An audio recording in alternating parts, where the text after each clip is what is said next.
নমস্কার বন্ধুরা, নতুন রেসিপিতে আপনাদের স্বাগত। আজকে আমি আবার একটা অন্যরকম রেসিপি নিয়ে এসেছি। এই কালী পুজো আর ভাইফোঁটা উপলক্ষে আজকে আমি করে দেখাবো নারকোলের প্যারা সন্দেশ। নারকোলের প্যারা সন্দেশের জন্য এই যে আমি একটা নারকোল কুড়িয়ে নিয়েছি, একদম মিহি করে নিয়েছি। আর নিয়ে নিয়েছি এখানে 750 মতো দুধ আছে, 3 পোয়া যেটা, আর চিনি। বিশেষ কিছু লাগবে না। এই যে এবার আমি এদিকে উনুন ধরিয়ে কড়াই বসিয়ে দিয়েছি। প্রথমে আমি দুধটা জাল দেওয়ার জন্য একটু ঢেলে দেবো।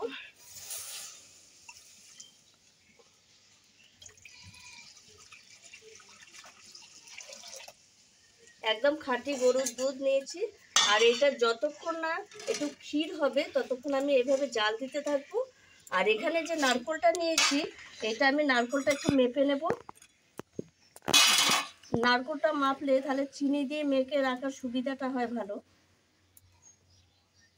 1 বাটি, 1.5 বাটি মতো এখানে নারকোলটা আছে।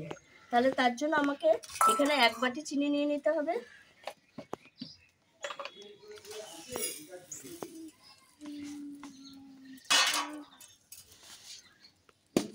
এই চিনিটা আমি নারকোলের সঙ্গে মিশিয়ে রাখবো। তাহলে এই যে চিনির রসটা এতে বেরিয়ে যাবে আর নারকোলটাও মজে যাবে।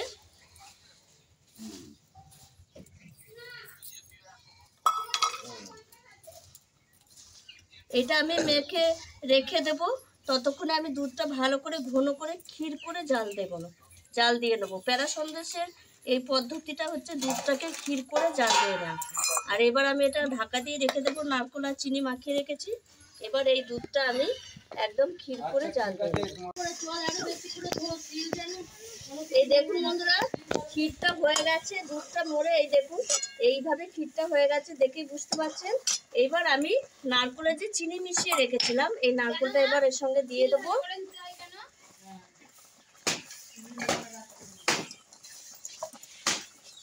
দিয়ে আমি এই নারকোল, চিনি আর এই ক্ষীর অনবরত এইভাবে নাড়তে থাকবো।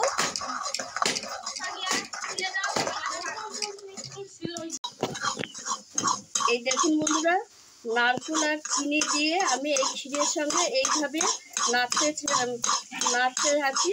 তা 10 মিনিট ধরে এইভাবে নাড়ছি। আর এই পজিশনে এসছে, এই দেখুন একদম শুকিয়ে গেছে। এবার আমি নামিয়ে দেব। আমার প্যারাটা হয়ে গেছে, এবার আমি নামিয়ে দেব। একটু ঠান্ডা হলে তখন করে দেখাবো। আর হয়ে গেছে বুঝবেন কি করে, এই দেখুন একবারে কড়াই থেকে পুরো ছেড়ে যাচ্ছে। ঠান্ডা হোক হালকা, খুব ঠান্ডা হলে হবে না, শক্ত হয়ে যাবে। একটু হালকা ঠান্ডা হলে তারপর আমি করে দেখাচ্ছি।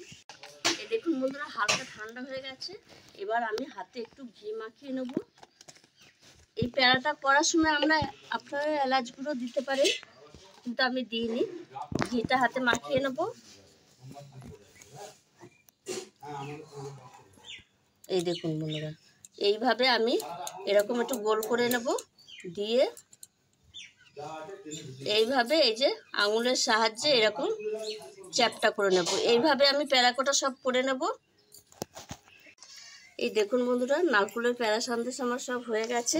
এই দেখুন এগুলো এক থালা হয়েছে, একটা নারকোলে অনেকটাই হয়েছে।